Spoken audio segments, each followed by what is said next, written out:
The Essentials of Prayer by E.M. Bounds, Chapter 5, Prayer and Trouble.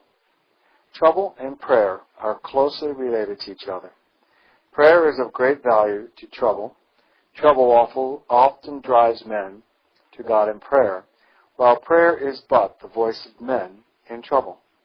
There is great value in prayer in the time of trouble. Prayer often delivers out of trouble, and still oftener gives strength to bear trouble, ministers comfort in trouble, and begets patience in the midst of trouble. Wise is he in the day of trouble who knows his true source of strength and who fails not to pray. Trouble belongs to the present state of man on earth. Man that is born of a woman is a few days and full of trouble. Trouble is common to man. There is no exception in any age or clime or station. Rich and poor alike, the learned and the ignorant, one and all are partakers of the sad and painful inheritance of the fall of man. There hath no temptation taken you, but such as is common to man. The day of trouble dawns on each one at some time in his life. The evil days come and the years draw nigh, when the heart feels its heavy pressure. That is an entirely false view of life and shows supreme ignorance, that expects nothing but sunshine and looks only for ease, pleasure, and flowers. It is this case who are so sadly disappointed and surprised when trouble breaks into their lives. These are the ones who know not God, who know nothing of his disciplinary dealings with his people, and who are prayerless. What an infinite variety there is in the troubles of life. How diversified the experiences of men in the school of trouble. No two people have the same troubles under like environments. God deals with no two of his children in the same way. As God varies his treatment of his children, so trouble is varied. God does not repeat himself. He does not run in a rut. He has not one pattern for every child. Each trouble is proportioned to each child. Each one is dealt with according to his own peculiar case. Trouble is God's servant, doing his will unless he is defeated in the execution of that will. Trouble is under the control of Almighty God and is one of the most efficient agents in fulfilling his purposes and in perfecting his saints. God's hand is in every trouble which breaks into the lives of men. Not that he directly and arbitrarily orders every unpleasant experience of life. Not that he is personally responsible for every painful and afflicting thing which comes into the lives of his people. But no trouble is ever turned loose in this world and comes into the life of saint or sinner, but comes from divine permission and is allowed to exist and do its painful work with God's hand in it or on it, carrying out his gracious designs of redemption. All things are under divine control. Trouble is neither above God nor beyond his control. It is not something in life independent of God, no matter from what source it springs nor whence it arises. God is sufficiently wise and able to lay his hand upon it without assuming responsibility for its origin and work it into his plans and purposes concerning the highest welfare of his saints. This is the explanation of that gracious statement in Romans, so often quoted, but the depth of whose meanings have rarely been sounded. Quote, "And we know that all things work together for good to them that love God," unquote. Even the evils brought about by the forces of nature are his servants, carrying out his will and fulfilling his designs. God even claims the locust, the earthworm, the caterpillar are his servants. My great army, used by him to correct his people and discipline them. Trouble belongs to the disciplinary part of the moral government of God. This is a life of probation, where the human race is on probation. It is a season of trial. Trouble is not penuel in its nature. It belongs to what the Scriptures call chastening. Whom the Lord loveth, he chasteneth, and scourges every son whom he receiveth. Speaking accurately, punishment does not belong to this life. Punishment for sin will take place in the next world. God's dealing with people in this world are of the nature of discipline. They are corrective processes in His plans concerning men. It is because of this that prayer comes in when trouble arises. Prayer belongs to the discipline of life. As trouble is not sinful in itself, neither is it the evidence of sin. Good and bad alike experience trouble. As the rain falls alike on the just and unjust, so drought likewise comes to the righteous and the wicked. Trouble is no evidence whatever of the divine displeasure. Scriptural instances without number disapprove any such idea. Job is a case in point, where God bore explicit testimony to his great and deep piety. And yet God permitted Satan to afflict him beyond all other men for wise and beneficial purposes. Trouble has no power in itself to interfere with the relations of a saint to God. Quote, who shall separate us from the love of God?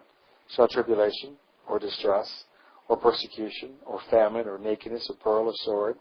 Unquote.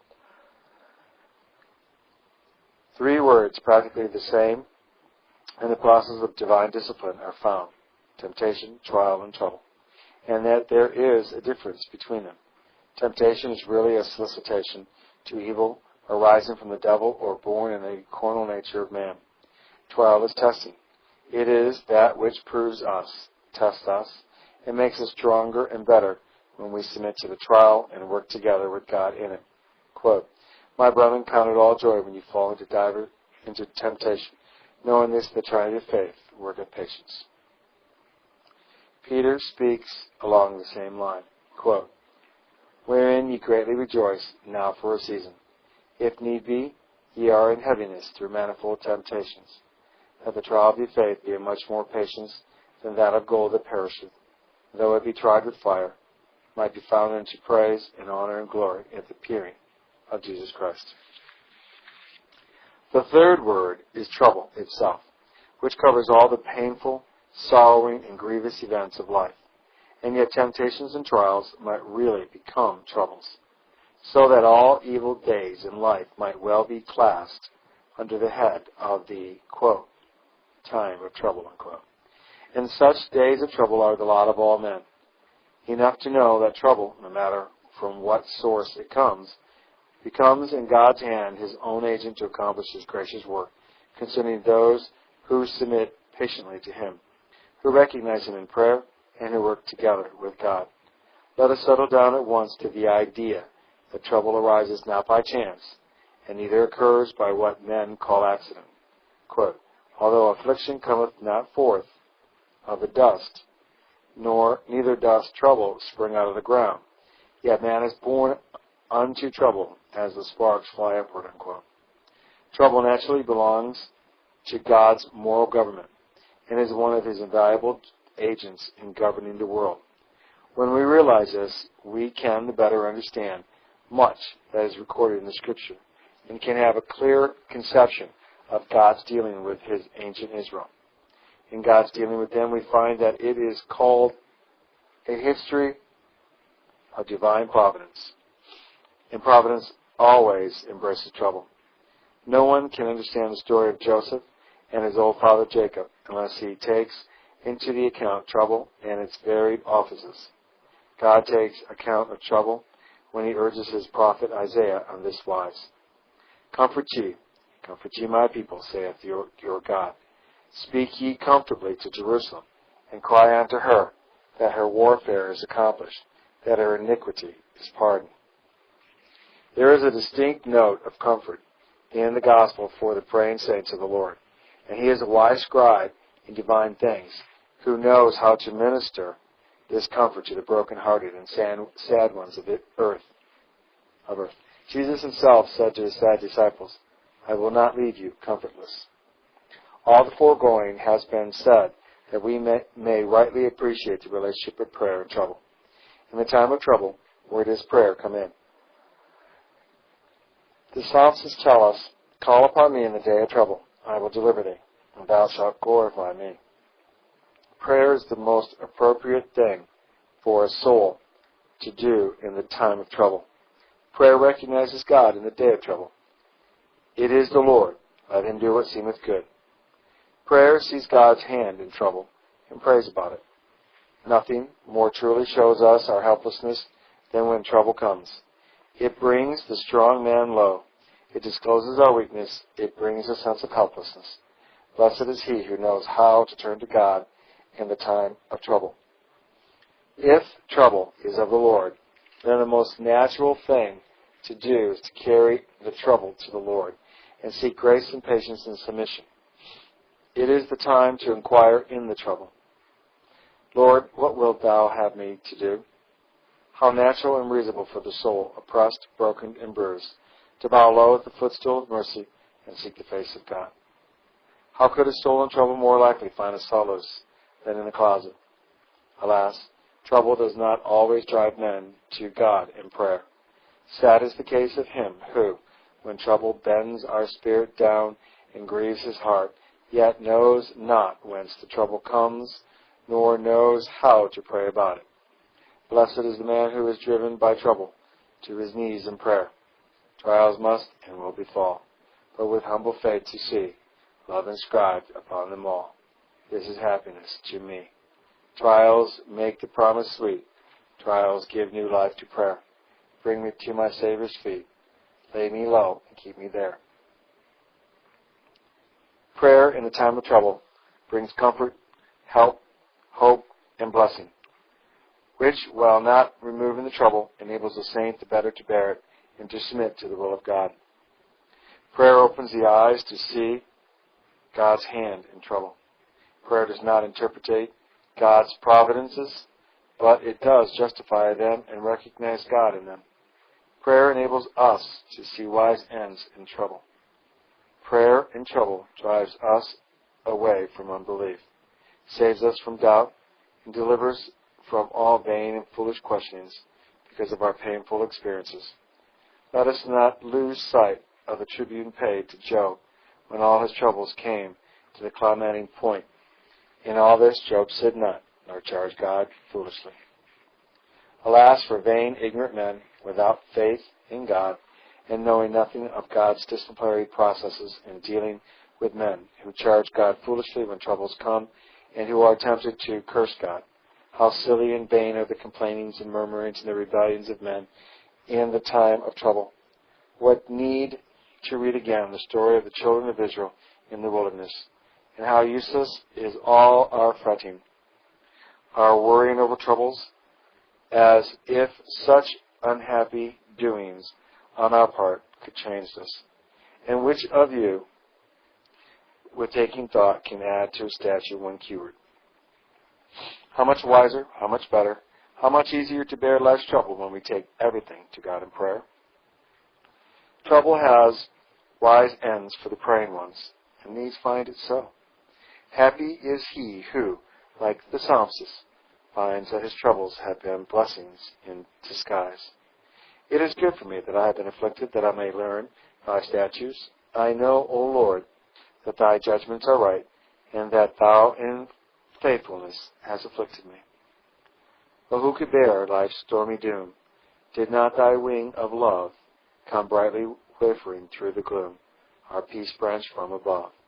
Then soul touched by thee glows bright with more than rapture's ray, as darkness shows us worlds of light we never saw by day. Of course, it may be concealed that some troubles are really imaginary. Of course, it may be conceded that some troubles are really imaginary. They have no existence other than in the mind. Some are anticipated troubles which never arrive at our door. Others are past troubles, and there is much folly in worrying over them. Present troubles are the ones requiring attention and demanding prayer. Quote, significant unto the day is the evil thereof, unquote. Some troubles are self-originated. We are their authors. Some of these originate involuntarily with us. Some arise from our Some come from our carelessness. All this can be readily admitted without breaking the force of the statement that they are the subject of prayer and should drive us to prayer. What father casts off his child who cries to him when the little one, from its own carelessness, has stumbled and fallen and hurt itself? Does not the cry of the child attract the ears of the father, even though the child be to blame for the accident? Whatsoever things ye desire, take in every event of life, even though we are responsible for some events. Some troubles are human in origin. They arise from second causes. They originate with others, and we are the sufferers.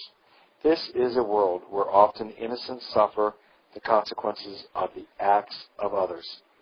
This is a part of life's incidents. Who has not at some time suffered at the hands of others? But even these are allowed to come in the order of God's providences, are permitted to break into our lives for beneficiary ends, and may be prayed over. Why should we not carry our hurts, our wrongs, or privation caused by the acts of others to God in prayer? Are such things outside of the realm of prayer? Are they exceptions to the rule of prayer? Not at all. And God can and will lay His hand upon all such events in answer to prayer and cause them to work for us, quote, a far more exceeding and eternal weight of glory, end quote. Nearly all of Paul's troubles arose from wicked and unreasonable men. Read the story as he gives it in 2 Corinthians 11:23-33. See also some troubles are directly of satanic origin. Quite all of Job's troubles are the offspring of the devil's scheme to break down Job's integrity, to make him charge God foolishly, and to curse God. But are these not to be recognized in prayer? Are they to be excluded from God's disciplinary processes? Job did not do so. Hear him in those familiar words, quote, the Lord gave and the Lord hath taken away. Blessed be the name of the Lord, end quote. Oh, what a comfort to see God in all of life's events. What a relief to a broken, sorrowing heart to see God's hand in sorrow. What a source of relief is prayer in unburdening the heart in grief. O thou who driest the mourner's tear, how dark this world would be if when deceived and wounded here, we could not fly to thee. The friends who in our sunshine live, when winter comes, are flown, and he who has but tears to give must weep those tears alone. But thou 'twill heal the broken heart, which, like the plants that throw the fragrance from the wounded part, breathes sweetness out of woe. But when we survey all the sources from which trouble comes, it all resolves itself into two invaluable truths. First, that our troubles at last are of the Lord. They come from His consent. He is in all of them and is interested in us when they press and bruise us. And secondly, that our troubles, no matter what the cause, whether of ourselves or men or devils or even God Himself, we are warranted in taking them to God in prayer, in praying over them, and in seeking to get the greatest spiritual benefits out of them. Prayer in the time of trouble tends to bring the spirit into perfect subjection to the will of God, to cause the will to be conformed to God's will, and saves from all murmurings over our lot and delivers from everything like a rebellious heart or a spirit critical of the Lord. Prayer sanctifies trouble to our highest good. Prayer so prepares the heart that it softens under the disciplining hand of God.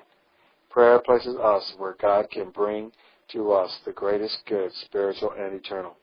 Prayer allows God to freely work with us and in us in the day of trouble. Prayer removes everything in the way of trouble, brings to us the sweetest, the highest, and greatest good. Prayer permits God's servants trouble to accomplish its mission in us, with us, and for us. The end of trouble is always good in the mind of God. If trouble fails in its mission, it is either because of prayerlessness or unbelief, or both. Being in harmony with God in the dispersed dispensation of His providence always makes trouble a blessing. The good or evil of trouble is always determined by the spirit in which it is received. Trouble proves a blessing or a curse, just according as it is received and treated by us. It either softens or hardens us. It either draws us to prayer or to God, or it drives us from God and from the closet. Trouble hardened Pharaoh, till finally it had no effect on him, only to make him more desperate and to drive him further from God. The same sun softens the wax and hardens the clay. The same sun melts the ice and drives out the moisture from the earth. As in the infinite variety of trouble, so also is there infinite variety in the relation of prayer to other things. How many are the things which are the subject of prayer? It has to do with everything which concerns us, with everything with whom we have to do, and has to do with all times. But especially does prayer have to do with trouble. Quote, this poor man cried, and the Lord heard him and saved him out of all his troubles, unquote. Oh, the blessedness, the help, the comfort of prayer in the day of trouble, and how marvelous the promises of God to us in time of trouble. Because he hath set his love upon me, therefore will I deliver him. I will set him on high, because he hath known my name. He shall call upon me, and I will answer him. I will be with him in trouble. I will deliver him and honor him. How sweet in it, how rich in its sweetness, how far-reaching in the realm of trouble, and how cherishing to faith are the words of promise that God delivers to his believing praying ones by the mouth of Isaiah. But now, thus saith the Lord that created thee, O Jacob, and he that formed thee, O Israel, fear not, for I have redeemed thee. I have called thee by thy name, thou art mine. When thou passest over the waters, I will be with thee. And through the rivers, they shall not overflow thee. And when thou walkest through the fire, thou shalt not be burned, neither shall the flame kindle again upon thee. For I am the Lord thy God, the Holy One of Israel, thy Savior.